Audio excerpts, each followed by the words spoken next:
नमस्कार दोस्तों। सबसे पहले तो मैं आज की इस प्रेस वार्ता में आप सभी का स्वागत करता हूं। और प्रेस वार्ता में मेरे साथ शिवराम वाल्मीकि जी हैं, जो बुलंदशहर से लोकसभा का चुनाव लड़े थे, एआईसीसी मेंबर हैं। आज एक बहुत ही महत्वपूर्ण दिन हमारे जीवन में है। आज के दिन 2 अप्रैल 2018 को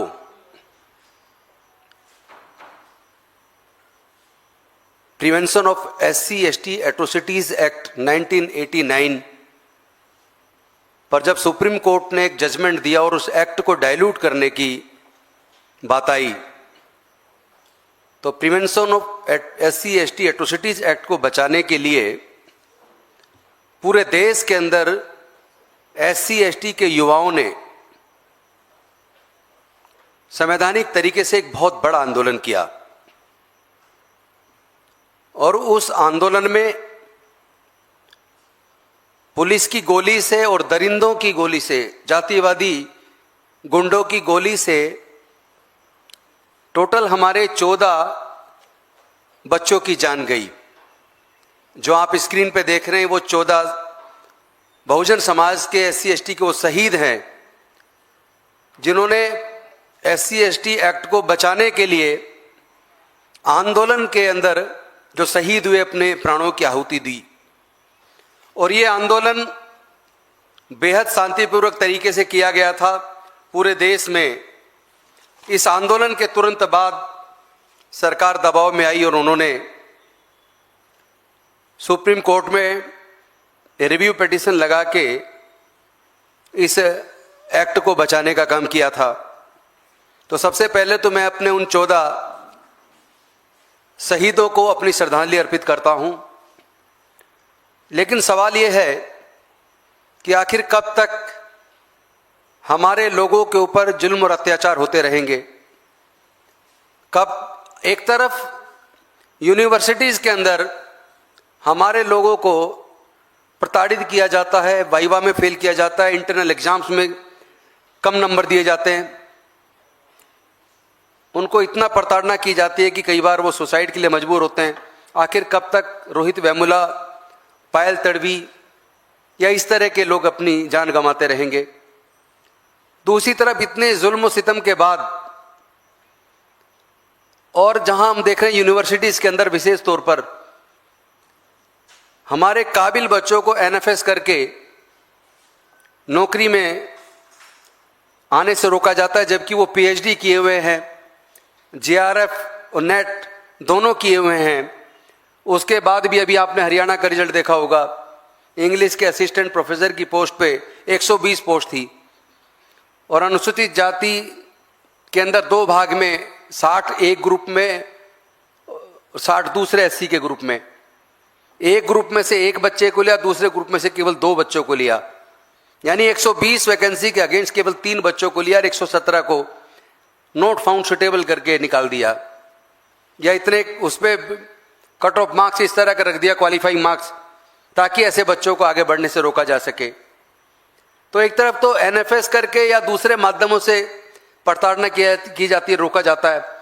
लेकिन दूसरी तरफ अगर कोई मेहनत मशक्कत करके, अपने जीवन में संघर्ष करके किसी तरीके से PCS अफसर बनता है या IAS ऑफिसर बनता है, तो उसके साथ भी इतनी प्रताड़ना होती है कि कई बार वो अधिकारी अपनी नौकरी से रिजाइन करने को मजबूर हो जाता है। आज जिस मुद्दे पे मैं प्रेस कॉन्फ्रेंस करने आया हूं, उसमें एक हमारे 2021 बैच के IAS ऑफिसर हैं, दलित समाज से, उत्तर प्रदेश कैडर से, रिंकू सिंह राही जी। उनके पिता का भी बड़ा दर्दनाक इंटरव्यू आया है। और रिंकू सिंह राही जी का इतिहास देखिए, पहले वो PCS अफसर बने उत्तर प्रदेश में, और PCS अफसर रहते हुए उन्होंने एक ऐसे बड़े घोटाले को उजागर किया जिसमें जो SC का फंड था उसको बड़े पैमाने पे करोड़ों के मात्रा में चोरी किया गया। और जब उन्होंने उसको खुलासा किया, उस चोरी को रोकने की कोशिश की, तो सुबह के समय उनके ऊपर जानलेवा हमला किया गया। उनके शरीर में 7-7 गोलियां लगी। 1 महीने वो हॉस्पिटल में एडमिट रहे। उनका एक जबड़ा चला गया, एक आंख चली गई। ये तो आप दूसरा फोटो देख रहे हैं। उनका एक आंख, एक जबड़ा उस हमले में चला गया। 7-7 गोली खाकर भी उस आदमी का जीवन देखिए कि वो जिंदा रहा, वापस आया। देश की सेवा का जज्बा, इतना गजब का जज्बा इस आईएएस ऑफिसर रिंकू सिंह में था कि 2021 में उन्होंने आईएएस को क्वालिफाई किया, आईएएस बने उत्तर प्रदेश कैडर से। वो जहां जहां गए वहीं बेहद ईमानदारी से देश हित में जनसेवा का कार्य उन्होंने किया। लेकिन उनकी ईमानदारी हमेशा उनके आड़े आती रही। उनको कभी कहीं ट्रांसफर, कभी कहीं ट्रांसफर। आप देखिए पिछले लगभग 8 महीने से उनको कोई काम नहीं दिया गया। उनको इतना प्रताड़ित किया गया। उन्होंने कहा कि जब कोई काम नहीं करूंगा तो मैं तनख्वाह क्यों लूं। उन्होंने तनख्वाह लेने से इनकार कर दिया। उन्होंने कहा कि मुझे कोई काम दो, मैं इस नौकरी में जनसेवा के लिए आया हूं। उन्होंने बताया कि किस तरीके से उत्तर प्रदेश के अंदर सड़कें बनी नहीं है लेकिन पेमेंट हो जाती है, किस हद तक भ्रष्टाचार है। और भ्रष्टाचार को उजागर करने का, विसिल ब्लोवर होने का उनको ये खामियाजा भुगतना पड़ा। पहले तो उनकी जान पे हमला, वो जान बची 2009 में बड़ी मुश्किल से। और अब आईएएस में आने के बाद भी जब वो लगातार जनहित के मुद्दे, भ्रष्टाचार के मुद्दे उठा रहे हैं, तो उनको कोई भी प्रमुख पोस्टिंग ना मिले। ऐसा ही एक वाकया जब वो आईएएस बन के एसडीएम बन के गए सीतापुर, तो वहां की घटना है। वहां उन्होंने कचहरी के अंदर, तहसील के अंदर किसी एक वकील के मुंशी को दीवार के साथ टॉयलेट करते हुए पकड़ लिया और उसको उन्होंने उठक बैठक लगवा दी कि भाई ये तुमने गलत काम किया है। सारे वकील इकट्ठे होकर आ गए उनके पास। उसी दिन उन्होंने ज्वाइन किया था वहां, और उनको कहा जी ये मजबूरी में वहां उसने टॉयलेट किया है, चूंकि यहाँ टॉयलेट बहुत गंदे हैं, बहुत खराब हैं।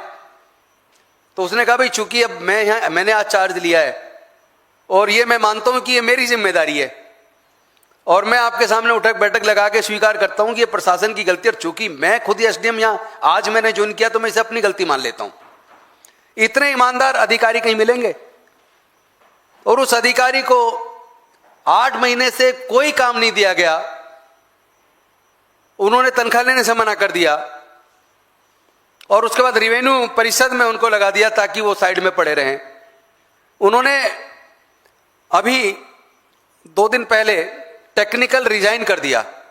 राष्ट्रपति जी को अपना रिजाइन भेजा, और टेक्निकल रिजाइन में और रिजाइन में अंतर होता है। रिजाइन एक बार दे दिया तो आपकी नौकरी खत्म।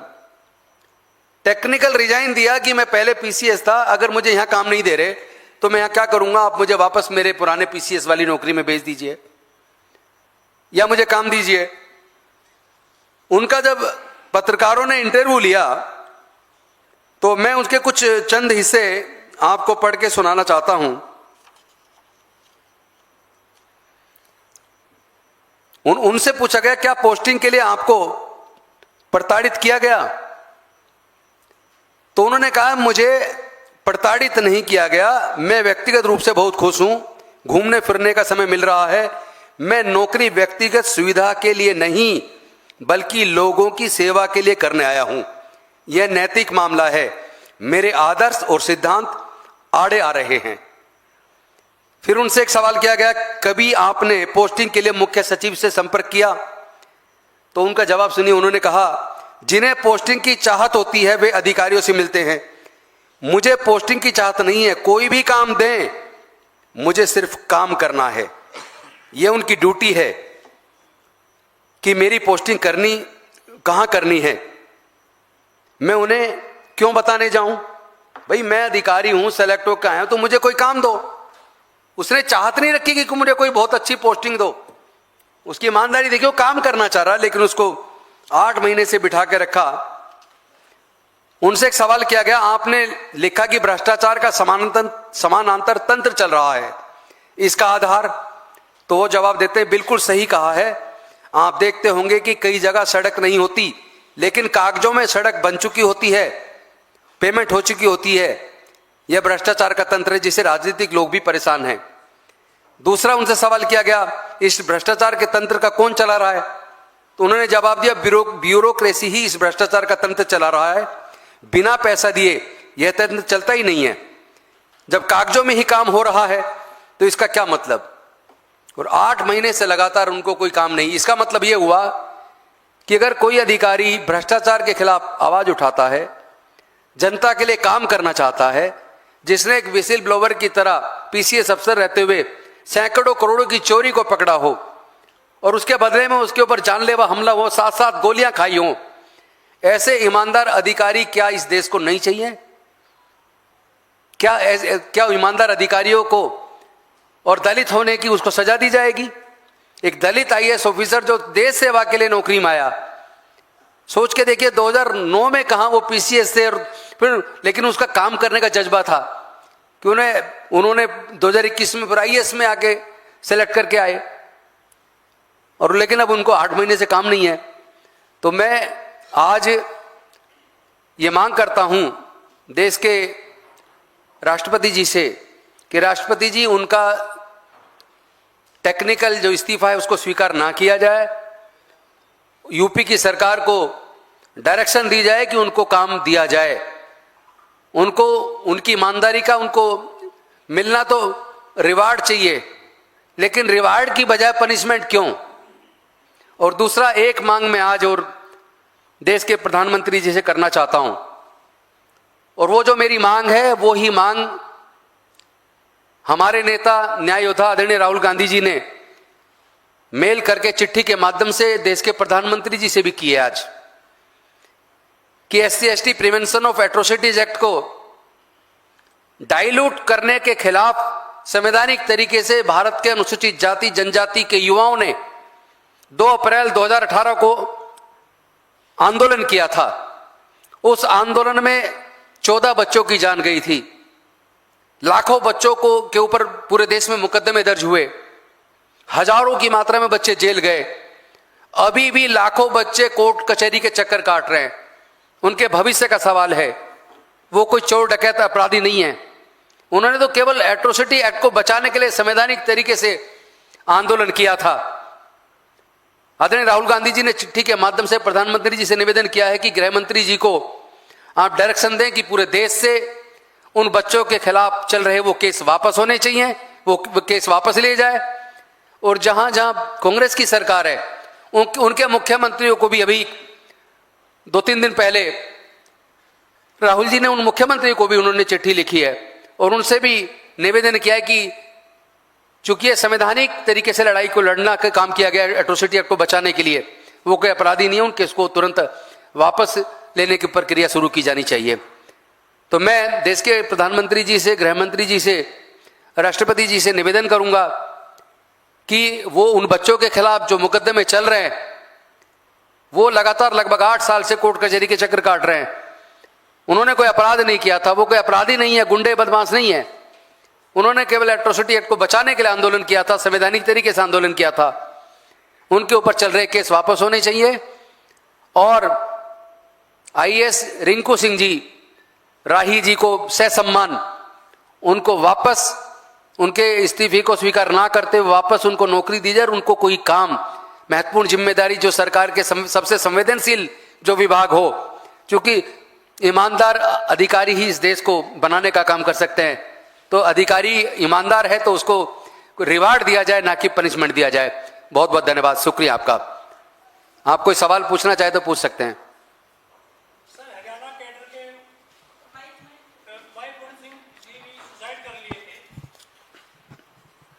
हरियाणा कैडर के आईपीएस रहे हैं वाई पूर्ण सिंह, वो सुसाइड कर लिए थे। तो क्या इन विभागों में जातिवाद अभी भी कायम है? इसमें कोई संदेह नहीं है कि देश के अंदर एक मानसिकता, जो जातिवादी मानसिकता है, वो अभी भी बहुत बड़ी मात्रा में लोगों के अंदर है। वो राजनीति में बैठे हुए लोगों के अंदर भी है, वो ब्यूरोक्रेसी के अंदर भी है, और कई बार तो लगता है वो जुडिशरी के अंदर भी है, और वो मीडिया के अंदर भी है। ऐसा कोई सेक्टर नहीं है जहां जातिवाद की जड़ें आज भी मजबूती से अपना काम ना कर रही हों। और आए दिन कभी हमारे छात्रों को, कभी प्रोफेसर्स को, तो कभी किसी ब्यूरोक्रेट को, कभी किसी पुलिस अधिकारी को आए दिन सुसाइड करना होता है। और जब भी आप देखेंगे तो उसका एंगल कहीं ना कहीं जातिवाद से जुड़ता है। सीजीआई गवाई साहब को भी जूता फेंक दिया गया था, सबसे ऊंची कुर्सी पर पहुंचे थे। देखिए, ये मानसिकता की बात है। जिसकी मानसिकता खराब है वो इस तरह की हरकत करते हैं। तो ये सरकार की जिम्मेदारी है कि जो भी कोई संविधान के खिलाफ काम करे उसको बेहद सख्त सजा होनी चाहिए। और देश जातिवाद को देश को जातिवाद कमजोर कर रहा है। देश में जातिवाद और ज्यादा नहीं फैलना चाहिए। Thank you.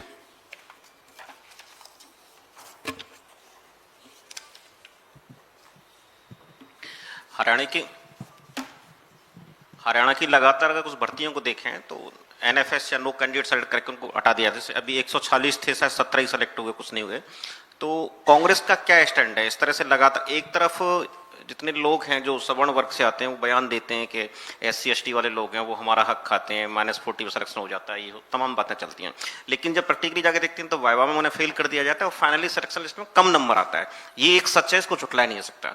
लेकिन एक सच एक तो जनता के सामने नहीं आ पाता, दूसरा आपका कांग्रेस का क्या स्टैंड है? लगातार हुआ, एक भर्ती बात नहीं कर रहा हूँ, असिस्टेंट प्रोफेसर की उसके पहले भी भर्ती हुई, पॉलिटेक्निक इंजीनियरिंग की कुछ भर्ती हुई, वहां भी ऐसा ही हुआ हरियाणा के अंदर। हमारा ये मानना है कि जो बच्चे PhD किए हुए हैं, JRF किए हुए हैं, नेट क्वालिफाई हैं, तो ये तो नहीं कहा जा सकता कि वो बच्चे काबिल नहीं हैं। लेकिन अगर यूनिवर्सिटी को बड़ी मात्रा में बच्चों को फेल करना हो या ये समझे इस चयन की प्रणाली को बदलना हो, तो जानबूझ के भी वो कई बार ऐसे षड्यंत्र करते हैं जिसमें ऐसे काबिल बच्चों को रोका जा सके, ताकि वो जिस तरह की चयन प्रक्रिया वो चाहते वो वापस, जब दबाव बनेगा तो वो वापस इस प्रक्रिया को कैंसिल करके वापस वो प्रक्रिया आए। जैसा कि अभी देखा हुआ अपने सेंट्रल यूनिवर्सिटीज़ के अंदर, वहाँ इंटरव्यू से सिलेक्शन होता है, कोई रिटन टेस्ट नहीं है। अभी आप दिल्ली का एग्जांपल देख लीजिए, दिल्ली यूनिवर्सिटी के अंदर यहाँ इंटरव्यू होता है, रिटन टेस्ट नहीं होता। वहाँ टोटल RSS बैकग्राउंड के जिनका नाम वहाँ से आता है उनका सिलेक्शन हो जाता है। और ऐसे ऐसे लोग सेलेक्ट हो रहे हैं उसमें तो, बल्कि जो पढ़ाने भी नहीं जाते।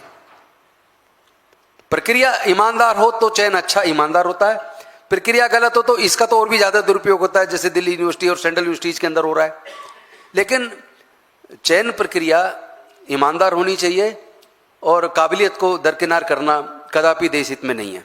कुछ रिपोर्ट्स ऐसी भी आई हैं कि वाइवा के दौरान कैंडिडेट्स के सरनेम के आधार पर सिलेक्शन होता है। उसके लिए रिपोर्ट को कुछ तथ्य इस तरह के दिए जाते हैं कि जो सिलेक्शन कमेटी है उस कमेटी में उसी तरह के उसी बैकग्राउंड के लोग बिठाए जाते हैं, अगर किसी भी टाइटल के आधार पर डिसीजन दे सकें। इवन देन कोई कितना तथ्य कितना सही कितना गलत है वो आप भी बताएंगे कि सवर्ण का इंटरव्यू है तो सवर्ण लोग ज्यादा बैठेंगे और नॉर्मली SC ST का है तो भी सवर्ण ज्यादा बैठेंगे, तो सिलेक्शन क्राइटेरिया वो तो हर इंटरव्यू में अगर आप देखेंगे तो मेजोरिटी में जो बैठते हैं उसमें एक ही दलित होता है, एक ही इंटरव्यू बोर्ड में एक ही होता है जो एक मेंबर के तौर पे जिसको कमेटी में बुलाया जाता है। बाकी तो दूसरे ही लोग होते हैं। लेकिन सवाल वो है ही नहीं, बात सोच का है, कौन किस जाति का है वो महत्वपूर्ण नहीं है। बात है क्या उसकी न्यायकारी सोच है या नहीं है। तो जहां सोच ठीक नहीं है, जातिवादी सोच है या सेलेक्टेड उसकी सोच बनी हुई है, जहां कुछ अपने लोगों खास लोगों को सेटल करना है, तो वहां फिर ईमानदारी हार जाती है और बेईमानी जीत जाती है। Thank you.